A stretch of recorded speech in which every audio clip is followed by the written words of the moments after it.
So we've finally gotten a trailer for God of War Ragnarok, and it was glorious. There's a lot to unpack from these almost 3.5 minutes of greatness, and there are a few things you may have missed or forgotten or just didn't really notice in depth, which is why I'm here to help you in this sort of breakdown / things you missed video. Okay, so first off, we're now 3 years into Fimbulwinter. Atreus is older and taller, but Ragnarok has not yet begun. Kratos and Atreus seem to be living out of a cave now that Thor probably destroyed their house, or they may have just ran from it to not be easily located. This little blue ball Atreus is holding says Hati on it.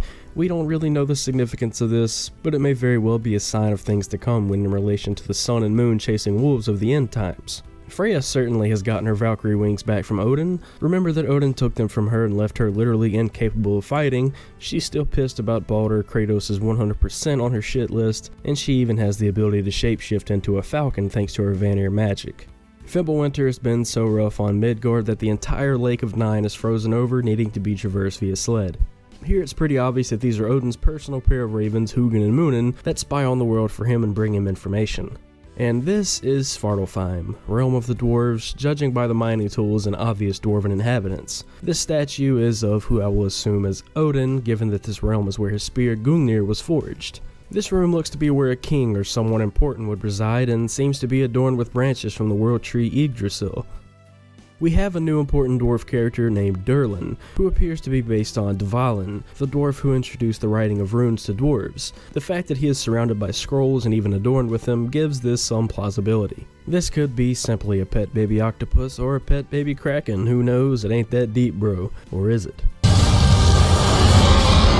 There are now ways to move around faster with weapons, combat seems to be faster, there are new and returning attacks, and fighting is overall more in line with the original games.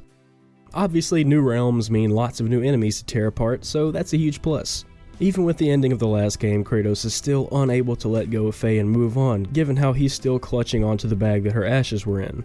Kratos is obviously battling with the idea of his wife wanting war with the gods in Asgard, and all he wants is to be a father to his child. It certainly seems like we're going to be having the fallen soldiers of Valhalla sent after us. Centaurs look to once again be enemies, but this looks to be something new and is called a stalker, and it may be based on the Nukkalavi from Orcadian mythology, which is just a combination of Norse, Scottish, and Celtic folklore. It also looks like we'll be heading back to Alfheim, and the Dark Elves now appear to be at war with one another, and there's even a new enemy type that looks to be using a cool katana type of weapon. While fighting even more new monsters, Kratos seems to have a new shield, where the Guardian shield is able to now change into different shapes. We'll find out in the future. We have at least one new runic summon for Atreus where he rides an ibex and charges at attackers.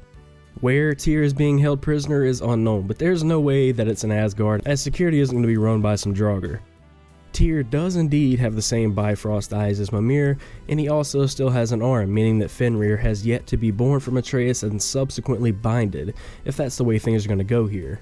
Also in his official character art, Tyr has tattoos of ancient Egyptian hieroglyphs on his left arm, which I thought was a pretty cool touch since he is the Walker of Realms and has been all over the world. And also note that he is holding the same arm, as if it is being foreshadowed that this arm will be the one to get eaten by Fenrir.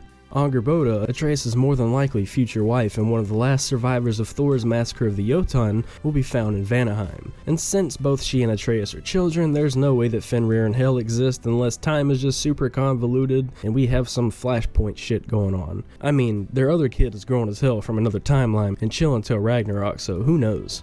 Also, Thor looks just like Modi, but thick as shit. Y'all put some respect on our giant killing big boy's name. He just likes to feast on the blood of his enemies, maybe too literally. Plus, we already knew he was going to be a hefty fella anyway. Odin had that statue made in honor of Thor, and seeing as the world serpent absolutely abhors that fat dauber. With God of War Ragnarok being confirmed as the final installment of the Norse saga of God of War, expect this game to be massive and have twice as much content as the previous one. There are probably quite a few things that we missed in this video, and of course we all want to see more.